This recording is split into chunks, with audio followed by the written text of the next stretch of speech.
வணக்கம். நான் பார்த்தே சமைத்தேன் பூர்ணி. இன்றைக்கி லஞ்சுக்கு என்ன பண்ணினேன்னு தான் காமிக்கிறேன். முதல்ல வந்து கொஞ்சம் பருப்பு போட்டிருக்கேன். இங்கே வந்து பைத்தம் பருப்பு, அதில் கொஞ்சம் தண்ணி விட்டு வச்சுருக்கேன்.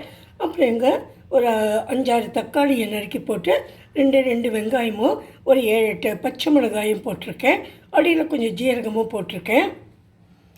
குக்கரில் வந்து இதை வச்சு வேக வச்சிடலாம். இப்போ நம்ம தக்காளி பருப்பு வந்து நல்லா வேந்தெடுத்து நான் குக்கர்லேருந்து எடுத்து கடாய்க்கு மாற்றிட்டேன். இப்போ அதில் கொஞ்சம் மஞ்சப்பொடி போட்டிருக்கேன், உப்பும் போட்டுட்டேன். அதுக்கப்புறம் இதுக்கு வேண்டிய மசாலாலாம் போட்டுடலாம்.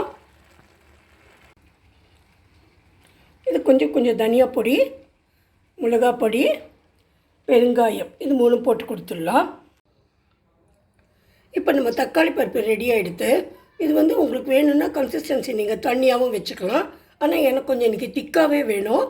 அதனால் நான் கொஞ்சம் திக்காகவே பண்ணிட்டுருக்கேன். இதுக்கப்புறம் இதுக்கு தாளித்து கொட்டினா இது ஆகிடுது. அடுத்த ரெசிபி வந்து இந்தியன் ஸ்டைல் க்ரீன் கறி தான். அதுக்கு வந்து நிறைய இங்கே கொத்தமல்லியோட தண்டு எடுத்து போட்டிருக்கேன். நம்ம ஊரில் கிடைக்கிற இஞ்சியை தான் போட்டிருக்கேன்.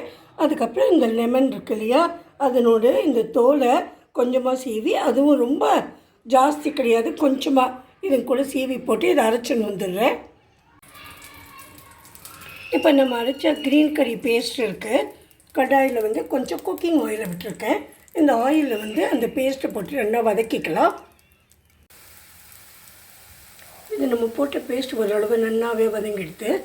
இதில் கொஞ்சம் இஞ்சி பச்சை மிளகாய் போட்டு அரைச்ச பேஸ்ட்டு, வெங்காயம் தக்காளி போட்டு அரைச்ச பேஸ்ட்டு, இது ரெண்டுத்தையும் கூட ஆட் பண்ணிவிட்டு அதில் வந்து கொஞ்சம் மஞ்சள் பொடியும் மிளகா பொடியும் தனியா பொடியும் ஜீரக பொடியும் போட்டு கொஞ்சம் எல்லாத்தையும் வதக்கிட்டு தண்ணியை விடலாம். இதுக்கு இந்தியன் மசாலாஸ் எல்லாமே போட்டுட்டேன்னா இப்போ கொஞ்சம் தண்ணியை விட்டு நான் வந்து ஒரு பெரிய தேங்காயை பால் எடுத்து வச்சுட்டுருக்கேன். அந்த பாலையும் இதில் விட்டுடுறேன். இதுதான் தேங்காய் பால். கொஞ்சம் தண்ணியை விட்டுட்டு அதுக்கப்புறம் இந்த பாலை அது கூட விட்டுடுறேன். இப்போ நான் அதில் பாதி தேங்காய் பால் தான் விட்டு மீதி தேங்காய் பால் வச்சுருக்கேன். இதில் கொஞ்சம் தண்ணி விட்டுருக்கேன். இதில் நம்ம வேண்டிய வெஜிடபிள்ஸ்லாம் போட்டு நம்ம வேக வச்சிடலாம்.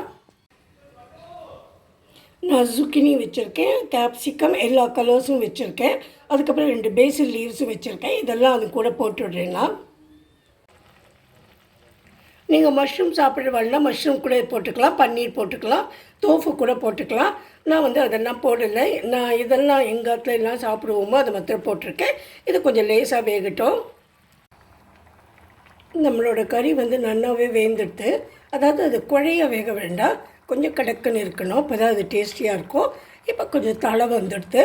ஒரு தலை கூட வந்தப்பறம் நம்ம இதை இறக்கிடலாம். நான் மீதி இருந்த தேங்காய் பாலையும் அது கூட விட்டு ஆட் பண்ணிவிட்டேன்.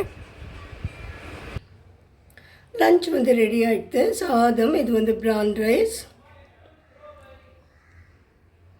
இது க்ரீன் கறி இந்தியன் ஸ்டைல், தக்காளி பருப்பு, பாப்பட், கருவேப்பிலை பொடி, சாதத்தில் பிசைஞ்சு சாப்பிட சாலட். இதுதான் இன்றைக்கி லஞ்சு. உங்களுக்கு பிடிச்சிருந்ததுன்னா please subscribe to my channel. Thanks a lot for வாட்சிங். தேங்க்யூ.